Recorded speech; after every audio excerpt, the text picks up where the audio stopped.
Welcome back to Decoding Causality, Season 1. We're tackling Chapter 8 this time around from the Book of Why by Judea Pearl and Dana McKenzie. Oh, and before we jump in, this episode and the whole summary were put together by Amira Faye. All right, today we're going to get into something that's a bit mind-bending, even for us, and we've been at this for a while now. Yeah, no kidding. Ready for counterfactuals? We're going to be mining worlds that could have been. It's funny, right? We always talk about how this stuff can get pretty complex, but when you think about it, counterfactuals are something we do all the time, every day. Like, what if I had left for work 5 minutes earlier? Would I have hit that traffic? Right. Or what if I had bought that lottery ticket last week? Would I be on a beach right now instead of here? Exactly. And it gets even wilder when you think about history. Remember that famous quote about Cleopatra's nose? Oh, yeah. From Blaise Pascal. Something like, had Cleopatra's nose been shorter, the whole face of the world would have changed. It kind of makes you wonder, doesn't it, how these seemingly small things could have had such huge ripple effects. But you know what's interesting? Pascal's observation, as simple as it sounds, is actually quite profound.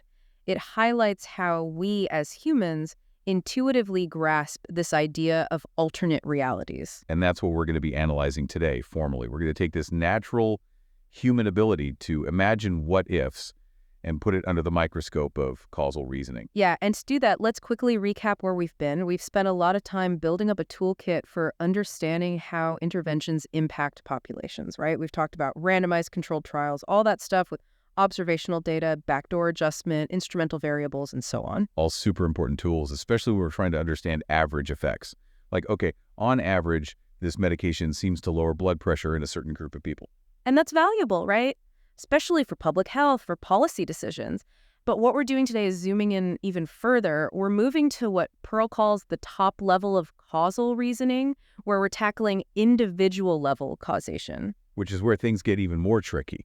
We're no longer asking, does this medication lower blood pressure on average? Instead, we're asking, would your blood pressure have been lower if you had taken this medication? And that's a whole different ballgame because, and here's the kicker, we can never actually observe that alternative reality for you. We can't go back in time and see what would have happened if you'd made a different choice. Right.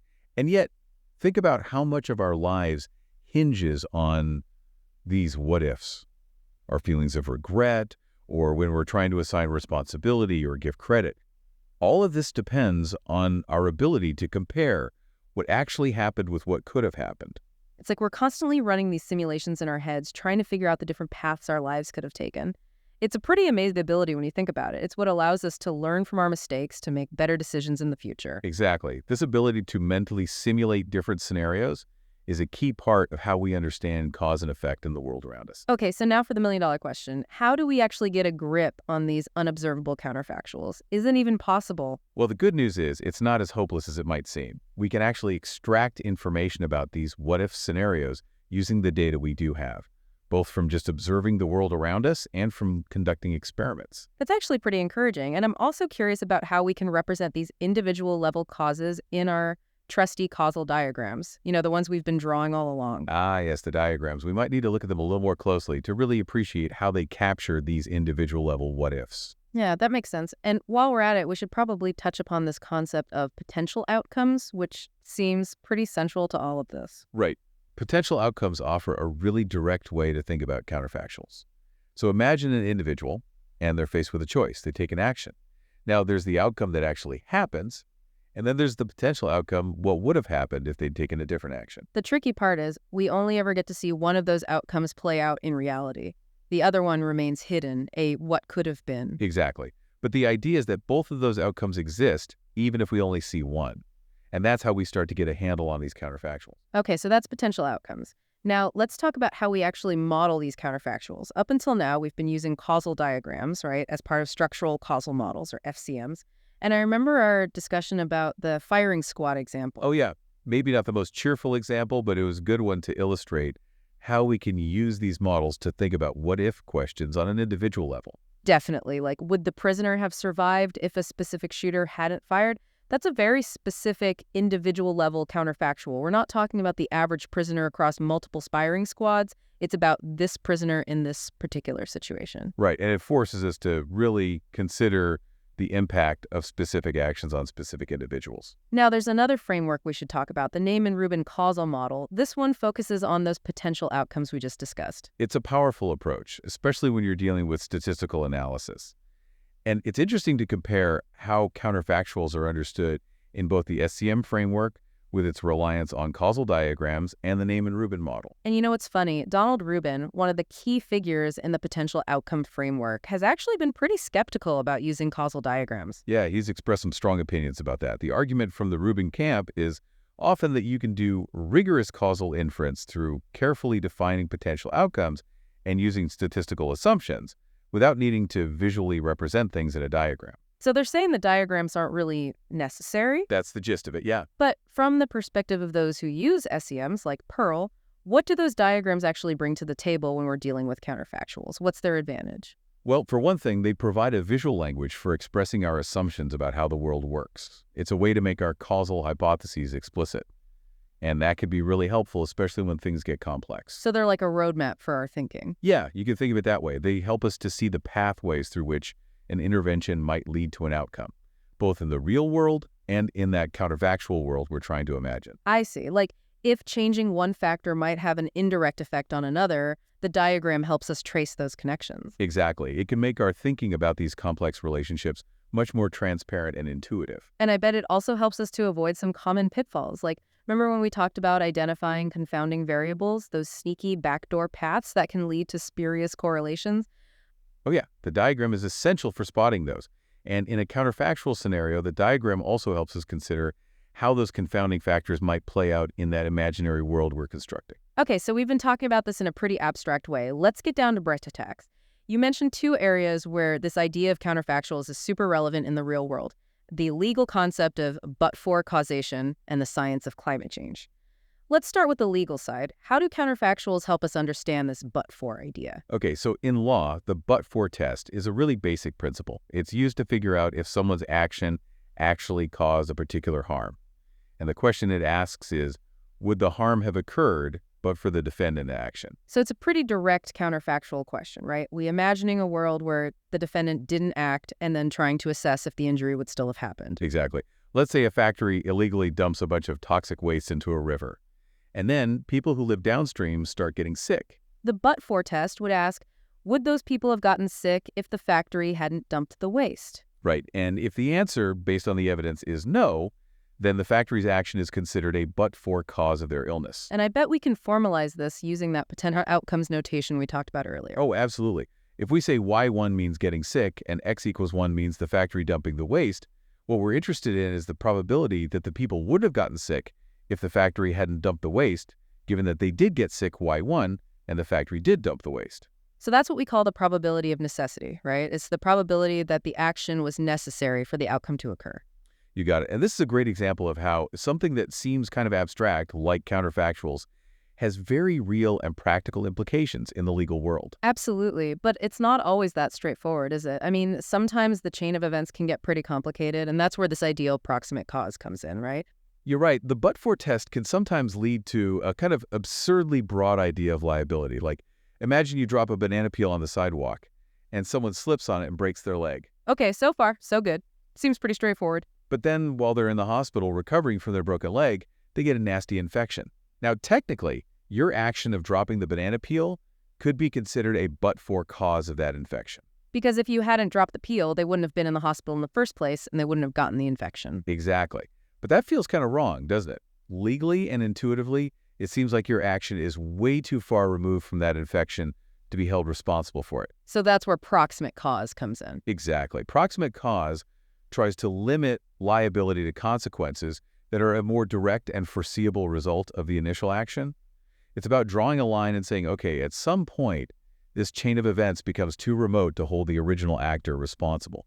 Makes sense. And you connected this idea of proximate cause to the concept of sufficient cause, right? Yeah, so remember how we talked about the probability of necessity? Well, we can also think about the probability of sufficiency. That's the likelihood that an action all by itself would have been enough to cause the outcome.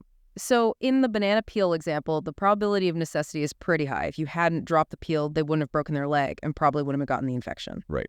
But the probability of sufficiency, meaning that dropping the banana peel alone was enough to cause the infection, is very low because there are all sorts of other things that have to happen for someone to get an infection in a hospital. So, by considering both whether an action was necessary and whether it was sufficient, we get a much richer understanding of causation in these legal cases. It goes beyond that simple but-for test. Exactly, because focusing only on necessity doesn't always align with our sense of justice and responsibility. Considering sufficiency lets us take into account the strength and directness of the causal link. It's like, yeah, technically you might have set off a chain of events, but was your action really the main driver of the outcome? Exactly. Okay, so we've covered but-for causation and proximate cause. The other really fascinating application you mentioned was in understanding climate change. How do we use counterfactual reasoning to figure out if human activity is really causing specific changes in weather patterns? This is such an important area where counterfactuals are making a big impact. You know how for a long time scientists were hesitant to say that climate change directly caused a specific hurricane or heat wave? Yeah, I remember. The usual line was that climate change increases the risk of certain events, but you couldn't definitively say it caused any particular event. Right. And that distinction was important, but it also felt a bit frustrating. Like, we know climate change is happening, we know it's affecting our weather, but we couldn't pin down specific instances. But it sounds like counterfactual analysis is changing that. It is. What scientists are doing now is using climate models to simulate what the world would have been like without human-caused greenhouse gas emissions. They're essentially creating a counterfactual Earth. Wow, that's pretty amazing. So they're running these models and saying, okay, what would the weather have been like if we hadn't been pumping all this CO2? It's the atmosphere. Exactly. And then they compare the likelihood and intensity of extreme weather events in that counterfactual world to what actually happened in the real world. I see. So they can look at a specific heat wave, for example, and say, okay, in the counterfactual world, this heat wave wouldn't have been nearly as severe. Right. And that's how they estimate the fraction of attributable risk, or FAR. It's essentially a measure of how much of the risk of that event can be attributed to human activity. So if a study says that a certain heat wave had an FAR of 90%, that means there's a 90% chance that it wouldn't have been as bad if it weren't for us. Under certain assumptions, yes, that FAR could be interpreted as the probability of necessity. In other words, there's a 90% probability that human-caused climate change was a necessary condition for that heat wave to reach that level of intensity. It's like we're running experiments on the entire planet. We're manipulating the level of CO2 in these models and seeing how it changes the outcome. It's a powerful way to test our hypotheses about how human activity is impacting the climate. It really moves us beyond those general statements about climate change and allows us to make much more specific claims about its effects. And we've seen this in action. Remember the 2003 European heat wave? Studies using this kind of analysis suggested a high probability of necessity. It was very likely that the heat wave wouldn't have been as severe without human influence. Yeah, but I also remember you saying that the probability of sufficiency, meaning whether climate change alone was enough to cause it, was probably lower because other weather patterns also play a role, right? Exactly. And this distinction between necessary and sufficient causes can explain why different studies looking at similar events, like the 2010 Russian heat wave, might come to slightly different conclusions. So if one study is focused on whether climate change was a necessary ingredient for the event's severity, while another looking at whether it was the sole driver, they could end up with different numbers. Right, and this just underscores how important it is to be crystal clear about what kind of causal relationship we're actually investigating. It also shows how counterfactuals are not just some abstract philosophical puzzle. They're a tool for grappling with some of the most pressing issues we face, from legal responsibility to understanding our changing climate. It's pretty amazing when you think about it. We can't actually step into these alternate timelines, but the framework of counterfactuals, especially when we combine it with these powerful modeling techniques, gives us a structured and logical way to explore them. It makes you wonder how often we actually use this kind of what-if thinking in our own lives without even realizing it, like when we replay a conversation in our head and think, oh man, what if I had said something different? Absolutely. We're constantly trying to make sense of the past and figure out how things could have gone differently. And I think being aware of this distinction between necessary and sufficient causes can be really helpful in our own lives too. Like when we're analyzing why something happened, are we really identifying the crucial elements, the things that had to be there for that outcome to occur? Or are we just looking at things that happened to be present but weren't really essential? It's a good question to ask ourselves, because sometimes we might give too much weight to factors that were just incidental while overlooking the truly decisive ones. This whole exploration into counterfactuals has really taken our understanding of cause and effect to a whole new level. It pushes us to think beyond simple associations and really consider those unseen possibilities. And I think grappling with these what-ifs can make us more thoughtful, more aware of the complexity of the world, and more responsible for the choices we make. Because every choice we make, in a way, is closing off certain possibilities and opening up others. It's like we're constantly navigating through this branching tree of possibilities, and every decision we make takes us down a different path. And understanding that, I think, can make us more deliberate, more mindful of the paths not taken. So there you have it, Counterfactuals. It's mind-bending stuff, but it's also incredibly powerful. It's a tool for understanding the past, making better decisions in the present, and maybe even shaping the future. And who knows, maybe one day we'll even figure out how to make those time machines so we can actually go back and test out some of these counterfactuals for ourselves. Now that would be a game changer. It would be a whole new level of causal inference. But until then, we've got our trusty causal diagrams and our amazing human capacity for imagination. I think we're in pretty good shape. I agree. So that's it for this deep dive into counterfactuals. We hope you enjoyed the ride, and we'll see you next time for another adventure in causal reasoning.